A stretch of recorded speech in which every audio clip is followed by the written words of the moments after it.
100% практик мэдлэг ур чадварыг олгодог ерөнхий нэгтлэн бодогчийн сургалтын бүртгэл 5 дахь жилдээ эсэлтэй авж байна. Хэрвээ та суралцагчийн хүсэлтэй боловч сургалтын төлбөрөөс болж хойшлуулж байвал танд дуулгах сайхан мэдээ байна. Манайх энэ жил 50-100% тэтгэлгийг 3 суралцагчд олгохоор болсон байна. Та дараах 4 шалгуурыг хангаж эсвэл 4 зүйлийг хийсэн байх шаардлагатай. Үүнд нэгдүгээрт та яг одоо нэгтлэн бодогч мэргэжилтэй эсвэл энэ чиглэлээр ажиллаж байгаа. Хоёрдугаарт тэтгэлэгт оролцох формыг бөглөж илгээх.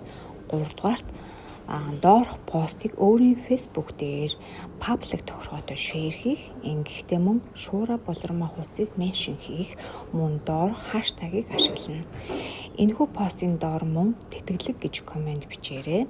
За тэгэхээр хэрхэн постлоход 3 дахь зааврын танд хүрэгч байна. Та шеэр эхлээд тэтгэлэг гэж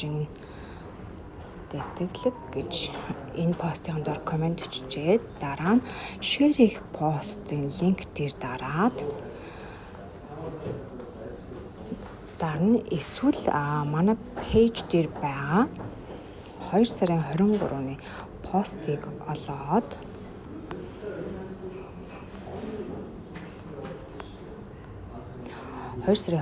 энэ постыг олоод шеэр хийх товчдыг дараад торхон дээрээ паблик торхог сонгоод ингээд шуура болормоо пэйжийг меншн хийхдээ тэмдэг аваад шуура болормоо гэж сонгоод доор нь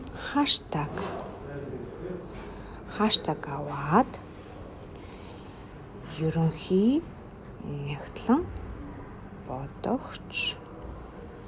нэгтлэн бодогч сургалт гэд шеэр товчоо дараарай. За танд амжилт хүсье.